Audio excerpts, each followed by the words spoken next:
Goeiedag, liewe vriende. Ek hoop dit gaan goed met jou. Nie moedeloos nie. En ja, dat jy nog genoeg Johanne was. Net so 'n paar verjaarsdae. Anay Berg, Annie Coetzee, Christo Gebhardt, Betsy Rasmus, Tielman van der Walt en dan die Fourie kinders, almal op een dag. Nie dieselfde verjaarsdag, maar op verskillende jare.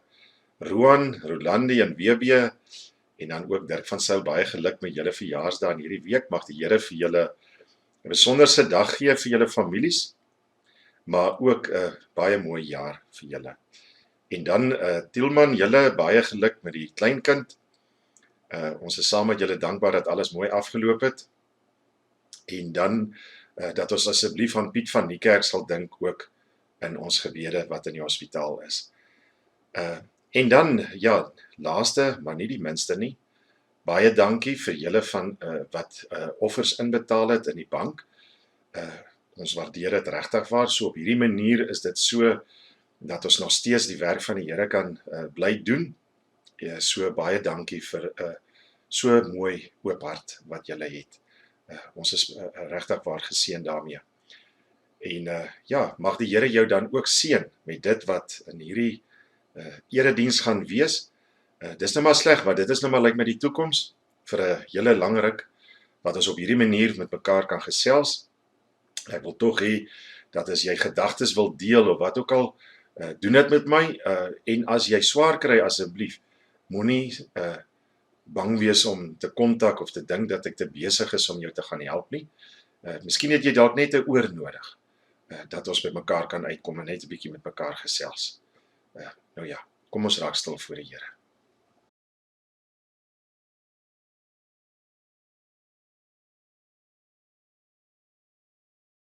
Dankie Here dat ons by U kan rus kry. Dankie Here dat ons op U kan vertrou. Dankie dat U vir ons soos 'n vesting is, sodat ons kan stewig staan in hierdie lewe. Amen. Geliefdes, ek groet jou in die naam van God ons Vader en die opgestane Jesus, wat deur sy Gees by ons is. Nou, ek het 'n stukkie wat ek gaan deel, 'n teksvers, verskoon, 'n teksvers uit Hebreërs uit, Hebreërs 13 vers 5, en dan gaan ons 'n bietjie rondom dit bou. Kom ons raak net eers stil voor die Here en dan bid ons saam. Ons Vader wat in die hemel is, Here, baie dankie. Dankie Here dat ons U kan aanbid as die koning van ons harte, die koning van die lewe, die koning van die heelal. Dankie dat ons die voorreg het om in U troonkamer te kan kom, met U te kan praat. Here, dankie dat U ons hoor en gebede verhoor. En dankie vir U woord wat ons in hierdie tyd het, wat ons in lewe. Here, ons weet nie wat ons sou gedoen het sonder dit nie. En daarom kom ons en ons kom vra dat U ons sal kom ontmoet waar ons is vanmôre, en dat U vir ons deur die Heilige Gees dit vir ons sal oopmaak, dit wat in U woord staan. Ons bid dit in Jesus naam. Amen.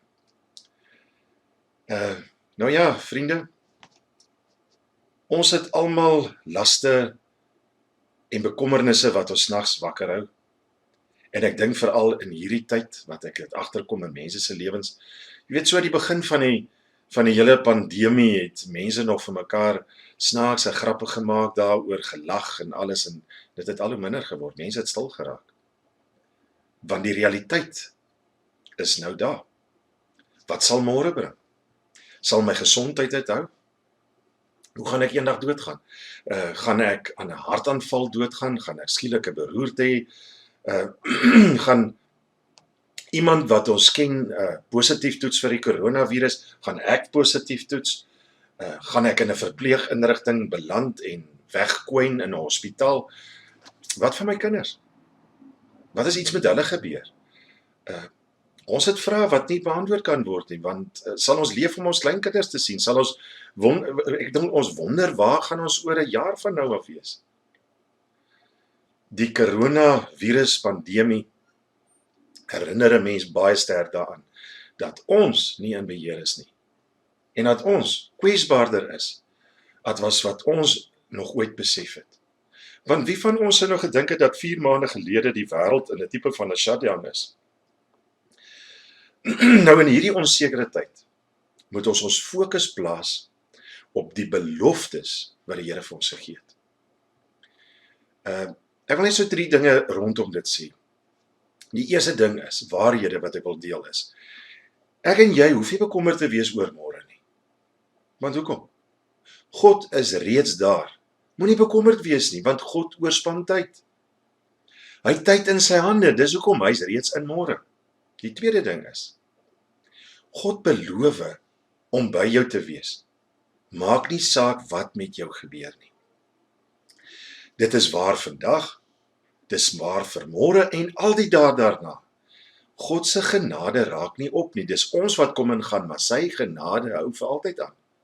Die derde ding is, God het jou op hierdie oomblik in sy hart. Hy sal jou nie vergeet nie, want hy kan jou nie vergeet nie. En om ons vrees aan te spreek, sê die Here eenvoudig, ek is altyd by jou. Nou dit bring ons by ons teks. Hy het gesê self in Hebreërs 13 vers 5. Ek sal jou nooit verlaat nie, jou nooit in die steek laat nie. Want die ding is, dis so asof die Here geweet het, ek en jy gaan tye in ons lewe beleef wat ons aan hierdie belofte sou twyfel. En daarom het hy dit in 5 negatiefes toegedraai. Ek wil dit vir jou direk vertaal soos wat dit in Grieks staan, direk na Afrikaans toe, sodat jy kan verstaan hoe dit in die oorspronklike taal staan. Daar staan in die oorspronklike taal, want hy het gesê, nie, ek sal jou verlaat, ook nie, jou ek sal in die steek laat. Nou, dis moeilik om die regte betekenis in Afrikaans te gee, dis asof die Here wil sê vir jou, weet wat, nou my baie mooi hoor, ek sal jou nooit verlaat, of in die steek laat nie, absoluut nooit. Nou daar's baie voorbeelde in die Bybel waar God vir mense gesê het, ek is met jou of by jou. Nou ek gaan 4 van hierdie mense as voorbeelde gebruik, om vir jou hierdie teks te illustreer. Dit is die woorde wat die Here vir Jakob die bedrieger gesê het, toe hy van sy probleme weggehardloop het. Genesis 28 vers 15 staan daar, ek is by jou, en ek sal jou beskerm, waar jy ook al gaan. Ek sal jou na hierdie land toe terugbring. Ek sal jou nie in die steek laat nie. Ek sal doen wat ek jou beloof het. Nou Jakob is op hierdie stadium al 2 dae op pad toe hy hierdie boodskap van God ontvang. Hy hardloop, omdat hy die erfenis van sy broer Esau gesteel het, en sy pa Isak mislei het, sodat die vir hom die seun moet gee wat vir sy broer bedoel was. Nou hierdie dubbele bedrog het sy gesin vernietig, en sy broer so kwaad gemaak dat die hom wou doodmaak. En nou hardloop hy vir sy lewe.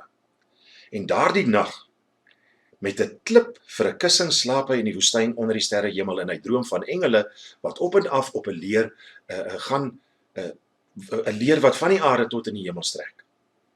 Nou tot op hierdie oomblik het God nog nooit direk met Jakob gepraat nie, met sy oupa ja, en met sy pa ja, en ek is seker, die laaste ding wat Jakob daardie dag, of daardie aand verwag het om te hoor, was die stem van die Here. Maar waarom sou God met hom praat, na wat hy met sy broer gedoen het, en met sy pa gedoen het? God ontmoet hom op die punt van sy desperaatheid, terwyl hy die beloofde land verlaat, terwyl hy van sy broer af weghardloop, vir sy lewe, beskaamd en skuldig. Nou praat God met hom. En uiteindelik is Jakob gereed om te luister na hierdie, want in sy pynlike waarheid wat hy in sy lewe aangeval het, of aangevang het, wat hom ingehaal het, en nêrens meer heen gehad het om heen te gaan nie, kom die Here en hy praat met hom. Waarom het hy sy pa en sy broer bedrieg? Miskien het hy so geredeneer, as God hier was, So ek nie dinge op hierdie manier hoef te gedoen het nie, maar God is nie hier nie, so ek moet vir myself sorg. Nou hier is God se boodskap. Jakob, ek is nader aan jou as wat jy dink. Ek was by jou toe jy Esau bedrieg het en toe jy jou pa bedrieg het. Ek is met jou as jy hardloop vir jou lewe. Oral waar jy gaan, sal ek saam met jou gaan. Nou op hierdie punt voel Jakob skuldig oor sy verlede.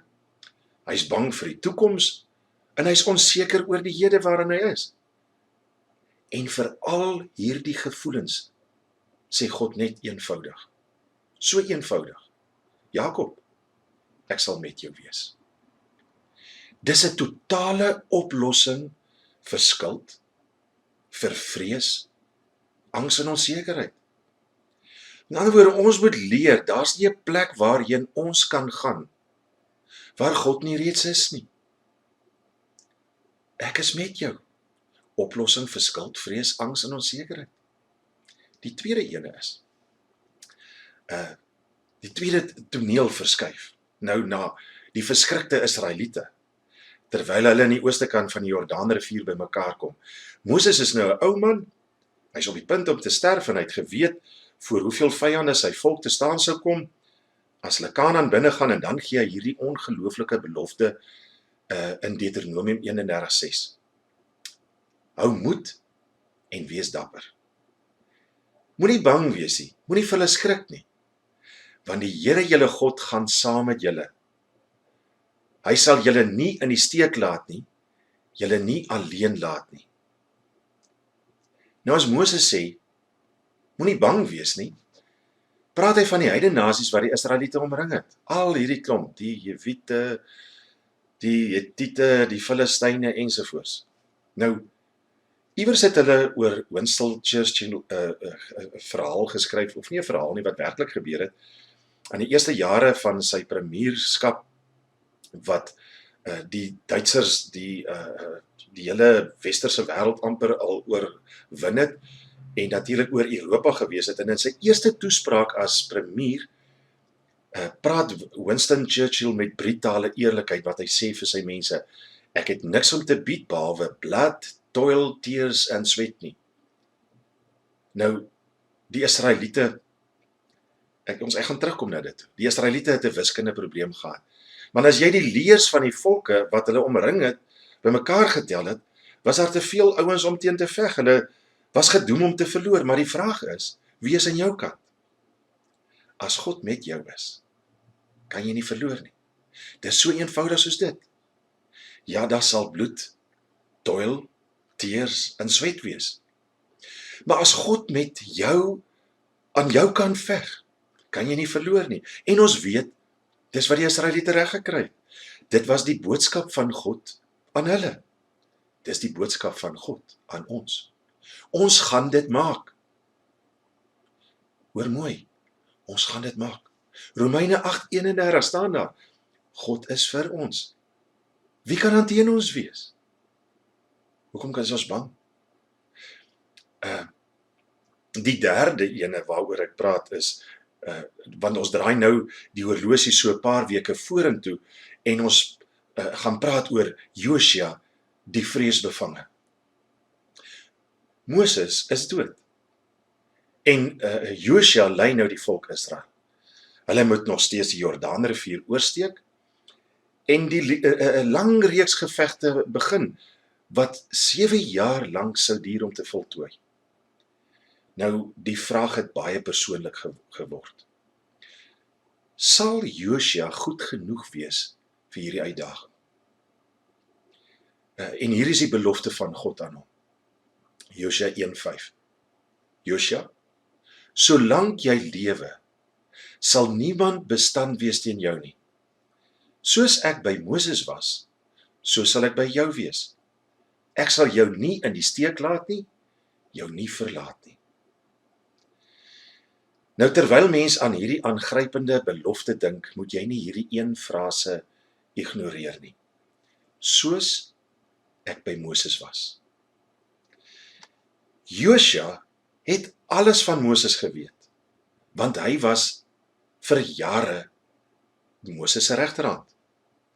Moses het voor Farao gestaan en gesê, laat my volk trek, en toe die Farao neersê, het Moses het weer gesê, en toe kom die pla, en op die ou einde, die laaste ene waar die doodsengel oor die land gegaan het, en al die eersgeborenes wat gesterf het, en net die wat bloed aan die deurkosyne gesmeer het, is gespaar.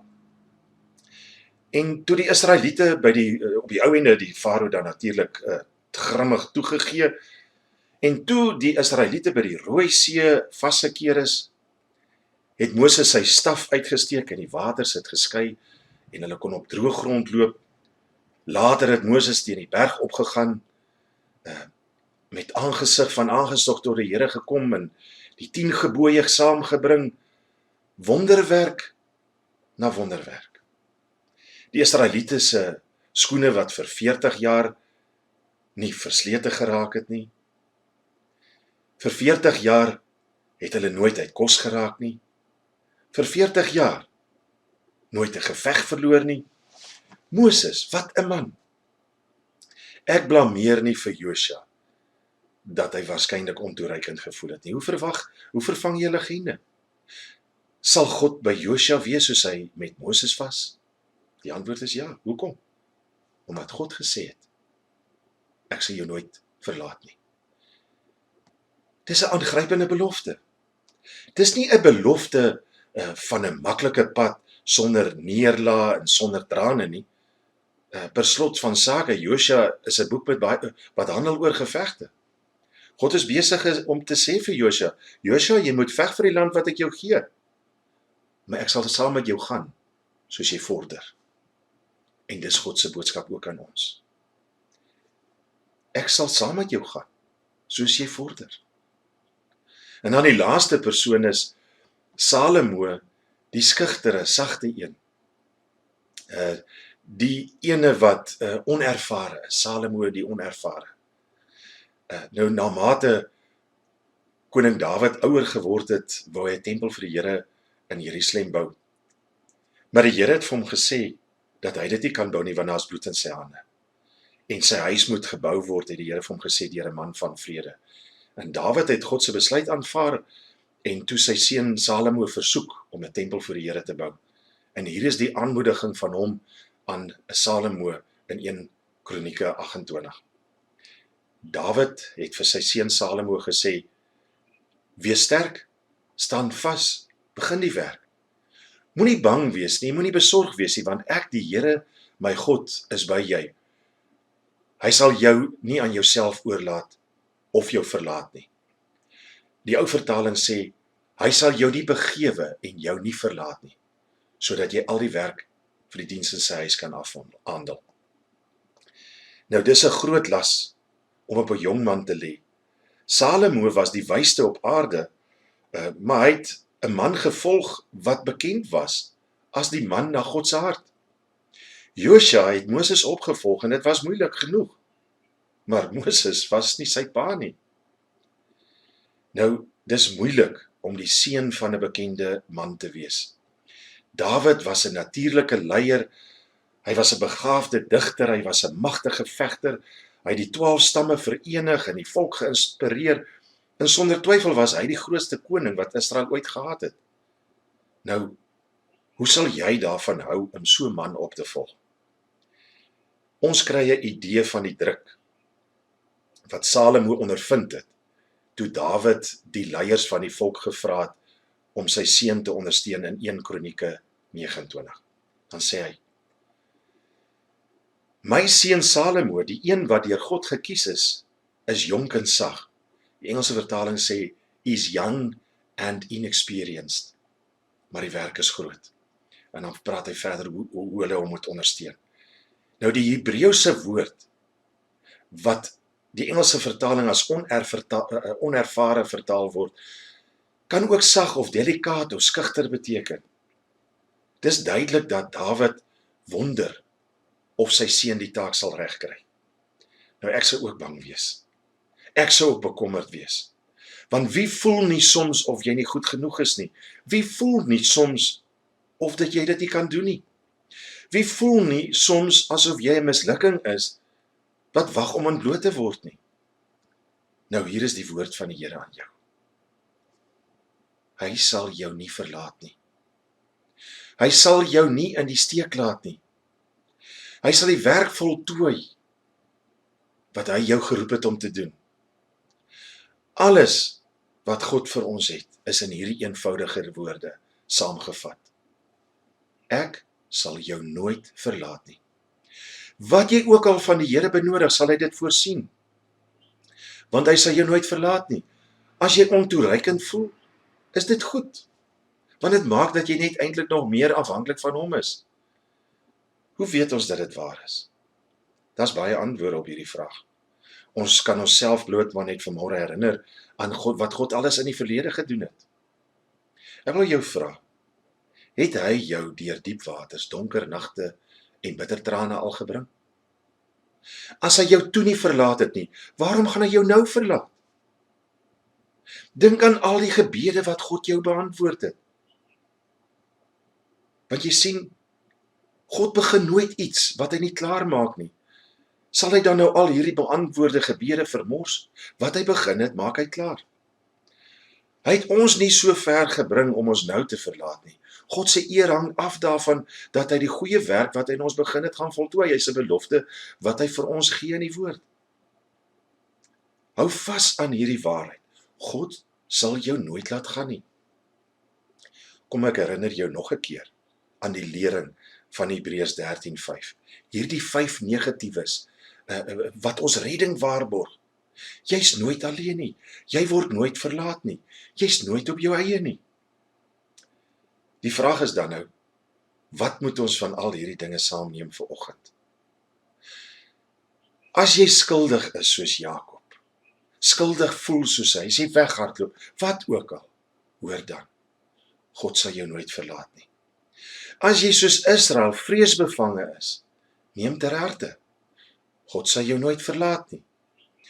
As jy voel soos Josua, dat jy voel dat jy ontoereikend is om die lewe te gaan lewe, neem ter harte, God sal jou nooit verlaat nie. As jy soos Salomo is, sag, onervare, neem ter harte, God sal jou nooit verlaat nie. God werk in die toekoms. Terwyl ek en jy in die hede lewe, dink daaroor na. Hy is nie net nou saam met jou nie, hy is die pad ver voor jou uit. Want hy is die God wat voor sy volk uitgaan. Hy oorspan ons tog tyd. As jy bekommerd oor volgende week, vergeet dit. Hy is reeds daar. Wat van die dokter se afspraak wat wag vir jou? Lekker slaap. Hy is reeds daar. Wat van die moeilike besluit? Moenie vrees nie. Hy is reeds daar. Jy sien, dit sou al genoeg gewees het as God saam met jou deur die gebeure van die lewe gewandel het. Dis al genoeg. Maar hy doen meer as dit. Hy gaan voor jou uit. Hy maak die pad skoon. Hy rangskik die besonderhede sodat as jy daar aankom, jy vertroue kan hê dat God reeds voor jou daar was. Hy is in die toekoms aan die werk, terwyl ek en jy in die hede lewe. Ons God was gister by ons. Hy is vandag by ons. Hy sal môre by ons wees. Dit is wat dit beteken as hy vir ons sê, ek sal jou nooit verlaat nie.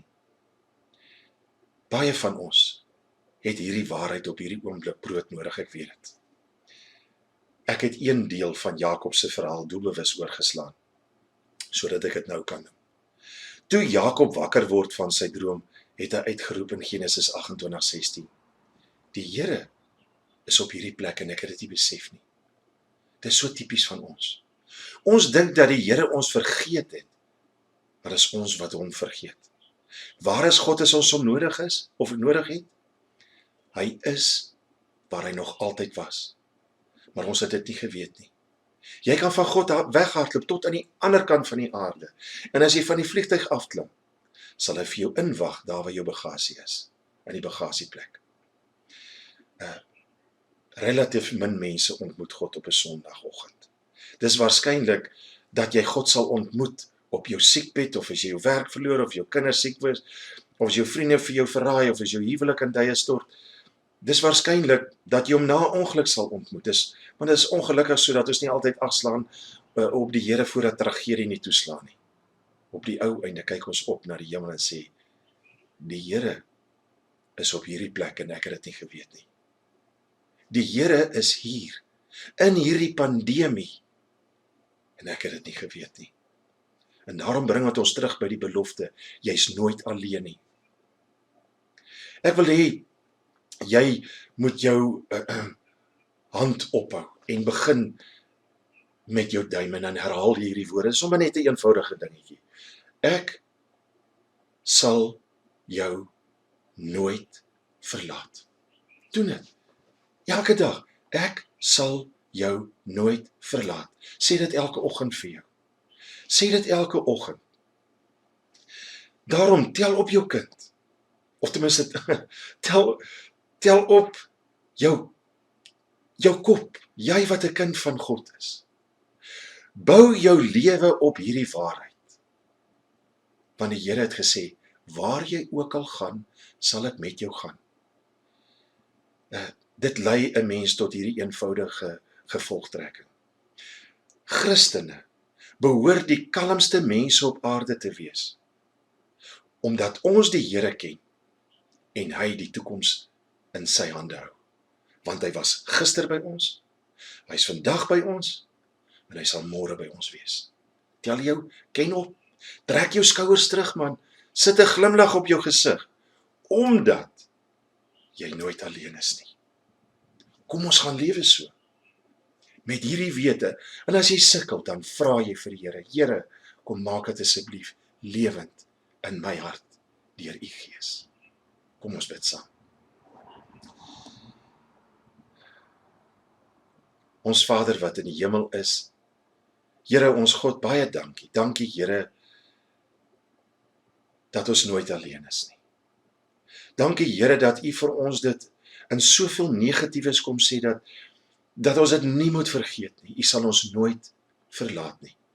U sal ons nooit begewe nie. Here, leer ons lewe uit dit uit. En vergewe ons, Here, waar ons sukkel om uit dit uit te leef, waar ons gesukkel het in die verlede om daaruit te leef. Help ons, Here. En dankie dat u reeds môre daar is, om die pad vir ons voor te berei, dat wanneer ons daar is, u reeds daar was, en ons uit daai wete kan lewe. Dankie, Jesus. Leer ons leef, in u naam. Amen. Liewe vriend, gaan deel hierdie met ander ook. Ons het dit so nodig om in hierdie tyd te weet, dat die Here by ons is. En daarom soos ek gesê, trek jou skouers terug, tel jou ken op, lewe met 'n glimlag. Na die seën wil ek hê dat jy weer die lied sal luister, luister dit tot op die einde, en gaan leef dit. My liewe vriend, die Here is voor jou, om die pad gelyk te maak. Hy is langs jou om jou in sy arms toe te vou. Hy is agter jou om die aanvalle van die booste af te slaan. Hy is onder jou om jou te dra as jy mag val. Hy is rondom jou om jou te beskerm. Hy is bokant jou om jou te seën en binne jou om jou te lei met sy Heilige Gees. En so seën die drie-enige God, Vader, Seun en Heilige Gees jou nou, sodat jy weet, so is hy met jou, oral waar jy gaan, van nou af, tot in aller ewigheid, in Jesus naam. Ons is nie alleen, ons is nie alleen, ons is nie alleen, God is naby, ons is nie alleen, ons is nie alleen, ons is nie alleen, God is naby, ons is nie alleen, ons is nie alleen, want God is naby ons, is nie alleen, want God is naby nou, en elke dag, altyd, vir ewig en ewig, is ons nooit alleen. ons is nie alleen, ons is nie alleen, God is naby, ons is nie alleen, ons is nie alleen, ons is nie alleen, God is naby, ons is nie alleen, Kom net van hom, want God is naby ons, saam moet behou, want God is naby nou, en elke dag,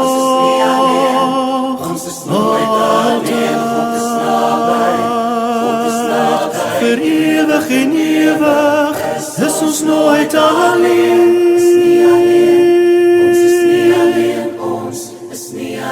God is Nooit alleen. ons is nie alleen. Ons is nie alleen. Ons is nie alleen. God is naby.